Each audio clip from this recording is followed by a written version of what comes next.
Hi guys, this is Angela from The Chaotic Life of a Planner. Thanks for watching. I appreciate the fact that you've clicked on my video and you're intending to watch. If you haven't already clicked subscribe, please do that now. Also, if you like my video, please go ahead and give it a thumbs up because that does help my channel out a lot. And you can also click the bell notification if you want to be notified when I upload new videos. So today what I wanted to talk to you about was my budget planner. So this is definitely a work in progress. Last year, for 2018, I attempted to use the Erin Condren monthly deluxe 8.5 by 11, which I'm not using that right now for a variety of reasons. One of which, it's really hard to find kits that go with it. And it's just an awkward size. So I really like my life planner, which is a 7 by 9. So I decided that I'm going to start the new year off with a new budget planner in the 7 by 9 size. And then I also, my 8.5 by 11 size started, I believe, in August, July or August. And I decided that I wanted my budget planner to be in one book for the whole year. So I did get a new planner, and one of the things I really like about these is you can have the covers are interchangeable and you can have it say whatever you want it to say on here. So I did go with the neutral versus the colorful this time. So I have it pretty much all set up. It's not completely done. I'm waiting on some of the stickers that I had to order from Planner Cait. I didn't have enough of the transparent dots, but I wanted to go ahead and just kind of give you guys a brief overview of what I'm planning to do this year. Now, I don't know exactly how much information I'm going to share with you guys because, let's face it, budgeting information is pretty personal. I don't know. I mean, a lot of you are okay with sharing your income and your bills and all that stuff, and maybe I'll get there too, but right now I'm just not sure yet. I really just need to take some time and think about it and talk with my husband and see what he thinks. So there are no numbers added to this budget book yet, but there will be eventually, and I'm sure you'll see some of them, but just bear with me as I try and figure that out. But I really do think that this setup can work. So if you're looking for a way to set up your budget planner for the new year, then just go ahead and continue watching this video and see what you think. Okay, so I haven't put anything here yet. Some people put a list of their bills. I don't think that's necessary for me personally. I'm not sure what I'm gonna do. So I'm sure you've seen walkthroughs a bazillion times. So I'm not gonna do that. Let me see if I can find, here it is right here. So I've told you guys before that my husband works an out-of-town job. So he's out of town for 2 weeks and then he is home for a week and then he goes back to work for 2 weeks. And he does work a camp job.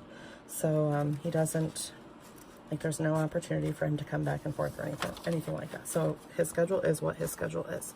But let me show you what his schedule looks like when he brings it home. So it looks like this. And then not only do I have his work schedule, but I also have his payday and holiday calendar schedule. So they're pretty confusing. So I'm hoping that this year at a glance can help with that.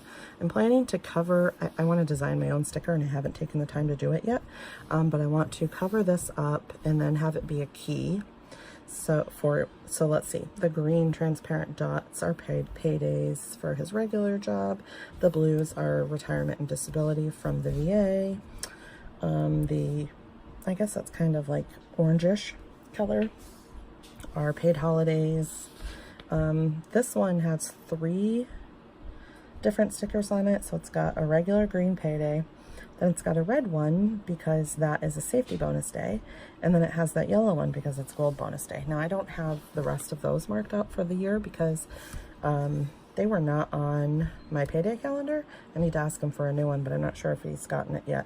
The company that he works for was a Japanese company, and it was recently bought by an Australian company, so they kind of changed things a little bit.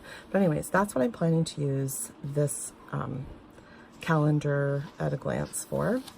So this isn't done yet either, and that's because I had to order some monthly clearly I was not prepared. I did not know exactly what I was going to do, so I didn't do this ahead of time, but I needed to order some monthly headers, so like January, February, March from Planner Cait, so that I could finish this. So what I'm planning to use this for is kind of like when my Barnes & Noble membership is due, when Amazon Prime is due, when birthdays are, so I know that I'm going to have money for birthday presents, maybe when our car tags are due, kind of like those yearly expenses like that is what I'll be putting here. So this, I'm going to flip this over. This is what my January budget looks like. Now, don't pay too much attention to fixed expenses and variable expenses, because kind of some of them could go either way, and I kind of ran out of room at the end of the fixed expenses list, so I just carried them over here. But anyways, this kit is from Caffeinated Cait. I absolutely love this kit. It goes together really quickly. And you can leave however many lines that you need. So maybe if you needed 6 lines, you could do that, you know, and you don't have to put your income and your expenses on the same page. It's really customizable to however it will work for you. One thing I didn't think about is I wonder if I can just kind of draw a line here so that gives me a small checkbox so I can mark it when it's actually paid. But I didn't think about that when I was making my budget, so, which is fine. I can still go back and add it. So this is my January budget.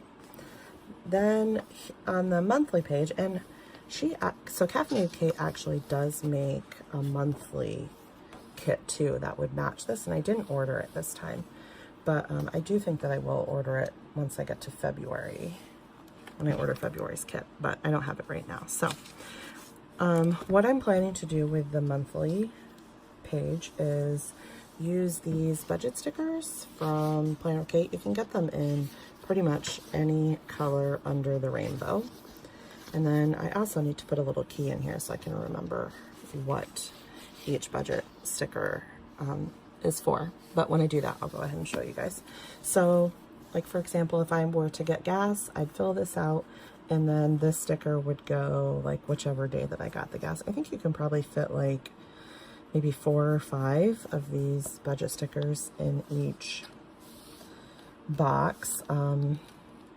So that will help track spending. I'm not going to track, like, let's see, if I pull $100 out for my spending money for every weekend, I'm not planning to track that, because it doesn't really matter if I spend it at the movies or if we go out to dinner. It's not really relevant, because that's just not how I personally have our budget broken down. I have a category for weekend fun money, and that's just, we've been doing that for a couple of months now, and it's been working pretty well. So the next thing I do is, I wish she had a weekly check-in sticker, and I may have read somewhere that she's going to start adding it, but when I ordered this kit, she didn't have one. So this will be my weekly check-in page, and I did just go ahead and put this thin washi, so I don't know if I have, well, you can see the sticker or the sheet. So the thick washi comes here, and then you have the 3 strips for the thin washi. So, and I have enough room on this sheet for the 5-week months, but for January I only needed 4, so I just went ahead and added the thin washi in between. It just kind of makes it a little fancier, fun to look at, and broke each week up a little bit and made good effective use of my space. So I've got my dates. Now you'll notice I have the 1st to the 10th, which is longer than a week, but I guess I could have probably just started on the 4th and had these be part of the previous month's budget, but I don't really like to do that. I like our budget to start on the 1st. So it will go from the 1st to the 10th, and then every Friday will roll over new for the new week. So that's how it works for me, and obviously everybody's different. So the biggest thing about budgeting is to do what works for you. Even if somebody else looks at it and says, that is absolutely foolish, I don't understand why they're doing it that way, it's okay. You can do what works for you, and actually that's what you need to do, because if you try and do what works for me and it doesn't work for you, you're not going to be successful. So over here I have my spending tracker. I will track any unbudgeted items over here. If I pull out my cash for the weekend fun and fun money, and let's say I'm going to pull out $100 and I stay within that $100 and I don't spend any more money, then I'm just going to put that I spent $100, and I'm not going to track it over here because, like I said, I don't really care where I spent it. But if we spend all of our $100 cash and then I happen to go to the movies an extra time and I have to swipe my debit card, then I am going to write it over here because I need to track that because I didn't spend it in cash. So that's how I'm planning to use the spending tracker. Obviously everybody's different, so you can do what works for you. These are going to be our paycheck budgets. So we have the first of the month when we get retirement and disability, then he gets 2 paychecks per, he gets paid every other week from his job. So that's how I'm planning to use that. So I did get extra notes pages. I believe it comes with, the Erin Condren Deluxe Monthly comes with 40 notes pages. I went ahead and had 80 added to it. I don't know if I quite needed 80, but I wasn't sure if 40 was going to be enough. So here is where I'm going to put some kind of debt tracker progress thing where you can color in.